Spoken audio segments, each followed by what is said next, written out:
ولا تصعر خدك للناس ولا تمش في الارض مرحا، اور زمین میں اتراتے ہوئے نہ چلو، اکڑ کر چلنا، اترا کر چلنا۔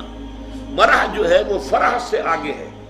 فرح کہتے ہیں خوشی سے آپے میں نہ سمانا، وہ تو خوشی سے آپے سے باہر ہو گیا، یا وہ نہیں سما رہا تھا، وہ کوئی اور لفظ میرے ذہن میں نہیں آ رہا اس وقت۔ تو یہ جو اس فرح سے آگے مرح ہے، اس میں یہ ہے کہ انسان اترا کر اپنی بڑائی، اپنی خوبی کا اظہار بھی کرتا ہے۔ ولا تمش فی الارض مرحا۔ اب آپ دیکھیں گے کہ یہ مضامین جو ہے قرآن مجید میں ان کی اہمیت کا اندازہ اس سے ہوگا، سورہ بنی اسرائیل کے چوتھے رکوع میں بھی آئے ہیں، ولا تمش فی الارض مرحا، زمین میں اکڑ کر مت چلو، یہ وہاں بھی آیا ہے۔ اسی طریقے سے اور دوسرے مقامات پر سورہ الفرقان کے آخری رکوع میں بھی آیا ہے، وعباد الرحمن الذین یمشون علی الارض ہونا، اللہ کے نیک بندے تو وہ ہیں جو زمین پر چلتے ہیں تو آہستگی کے ساتھ چلتے ہیں، وہ زور سے قدم مار کر نہیں چلتے، گردن اکڑ کر نہیں چلتے، گردن اکڑا کر نہیں چلتے، اور گردن بھی اکڑی ہوئی ہو اور سر کے اوپر ایک جو ہے صافہ، اس کا ترا بھی جو ہے وہ بڑا اونچا کر لیا گیا، تو اس سے کیا ہوتا ہے؟ انک لن تخرق الارض ولن تبلغ الجبال طولا، تم کتنے ہی زور سے پاؤں مار کر چلو گے ہماری زمین کو پھاڑ نہیں سکتے، اور کتنی ہی گردن اکڑا لو اور کتنا ہی ترا چڑھا لو، پہاڑوں کی بلندی تک تو نہیں پہنچ سکتے۔ تو یہ در حقیقت مضمون بہت اہم ہے، متعدد مقامات پر آیا ہے، اور سورۃ الفرقان کا جو آخری رکوع ہے وہ تو ہمارے منتخب نصاب میں ہے، اور وہ تفصیل سے ہم پڑھیں گے۔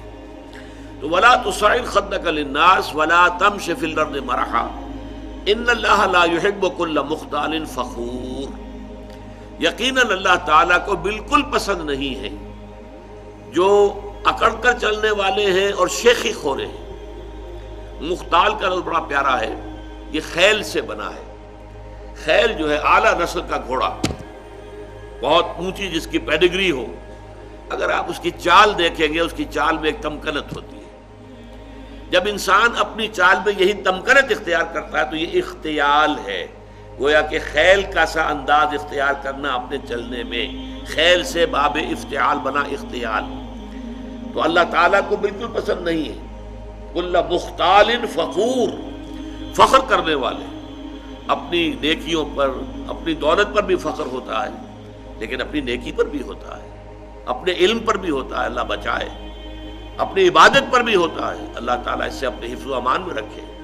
ان اللہ لا يحب كل مختال فخور واقصد فی مشیک، اپنی چال میں میانہ روی اختیار کرو۔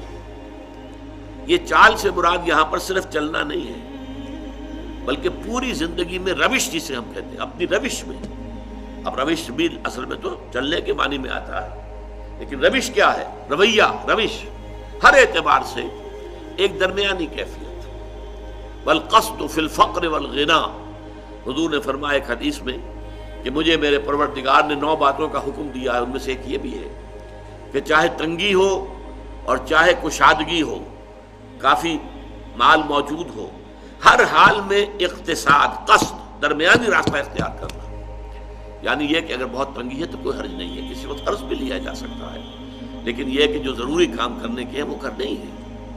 اور اگر زیادہ دولت آ گئی ہے تو بہت زیادہ کھل کھیلنے کی ضرورت نہیں ہے، اس میں بھی یہ ہے کہ محتاط انسان جو ہے وہ خرچ کرے، صحیح جگہ پر خرچ کرے۔ تو والقصد فی الفقر والغنا، تو یہ بھی اسی طریقے سے چال کا انداز بھی، اس میں بھی یہ ہے کہ نہ بہت تیز چل رہا ہو آدمی، نہ بہت دھیمے چل رہا ہو، اس میں بھی محسوس ہو ایک درمیانی چال سے انسان چل رہا ہے۔ خرچ کے اندر خاص طور پر یہ معاملہ آتا ہے کہ نہ تو کوئی بخیلی کا انداز ہو اور نہ اسراف ہو، نہ تبذیر ہو۔ اسراف سے تبذیر اور زیادہ بری شے ہے۔ اسراف تو یہ ہے کہ آپ حقیقت میں جس شے کی ضرورت ہے اس پر ضرورت سے زیادہ خرچ کریں، یہ اسراف ہے۔ کھانا آپ کی ضرورت ہے، وہ ایک سالن روٹی سے بھی گزارا ہو سکتا ہے، کئی ڈشز، کئی کھانے، یہ اسراف ہے۔ اس کو حضور نے منع کیا، ناپسند کیا، سختی سے ناپسند کیا۔ بلکہ آپ نے فرمایا کہ اگر روٹی میں گھی لگا ہوا ہو تو پھر سالن کی بھی ضرورت نہیں، کیونکہ اس کا سالن اس کے اندر موجود ہے، گھی جو اس میں لگا ہوا وہ کافی ہے۔ آپ اس کو حلق سے اتارنے کے لیے بڑی آسانی کے ساتھ نرم ہو جاتی ہے روٹی، سالن کی ضرورت یہی ہوتی ہے۔ تو اس حوالے سے اس میں جو ہے اسراف نہ ہو، اور تبذیر جو ہے یہ بہت بڑا گناہ ہے۔ نمود و نمائش کے لیے، دکھاوے کے لیے، اپنی دولت کا اظہار کرنے کے لیے، اور مال خرچ کرنا جہاں کوئی ضرورت نہیں۔ بچی کی شادی ہے تو کوٹھی پوری بقعہ نور بنی ہوئی ہے، بجلی خرچ ہو رہی ہے، یہ ہو رہا ہے، اس کے اوپر کتنا خرچ ہو رہا ہے، کائے کے لیے؟ یہ سب نمائش، نمود، اور اس کا جو نتیجہ نکلتا ہے کہ اسی کوٹھی کے اندر کوئی باورچی ہوگا، کوئی جو ہے وہ ان کا شوفر ہوگا، کوئی چوکیدار ہوگا، ان کی بچیاں جو ہیں ہو سکتا ہے کہ وہ بوڑھی ہو رہی ہوں گھر میں بیٹھی ہوئی، اور ان کے ہاتھ پیلے نہیں ہو سکتے کہ کوئی بنیادی ضرورت کی چیزیں بھی فراہم نہیں ہے۔ ان کے دلوں میں محبت پیدا ہوگی سیٹھ صاحب کے لیے، یا یہ کہ نفرت پیدا ہوگی، نفرت اور غصہ۔ اسی لیے پھر جب کے زمانے میں سرخ جھنڈے بہت لاہور کی سڑکوں پہ نظر آئے تھے تو دولت مند لوگوں کو بڑا خوف ہو گیا تھا کہ یہ لوگ جو ہے یہ ہمارے پیٹ چاک کریں گے، ہمارے پیٹ پھاڑیں گے۔ یہ نفرتیں پیدا ہوتی ہیں۔ اسی لیے کہا گیا ان المبذرین کانوا اخوان الشیاطین۔ یہ سورہ بنی اسرائیل میں یہ بھی ہمارے منتخب نصاب میں درس آ جائے گا کہ یہ جو نمود و نمائش کے لیے دولت اڑانے والے لوگ ہیں یہ تو شیطانوں کے بھائی ہیں۔ وَكَانَ الشَّيْطَانُ لِرَبِّهِ كَفُورًا، اور یقیناً شیطان جو ہے وہ اپنے پروردگار کے لیے، اپنے مالک اور رب کے حق میں بہت ہی ناشکرا تھا۔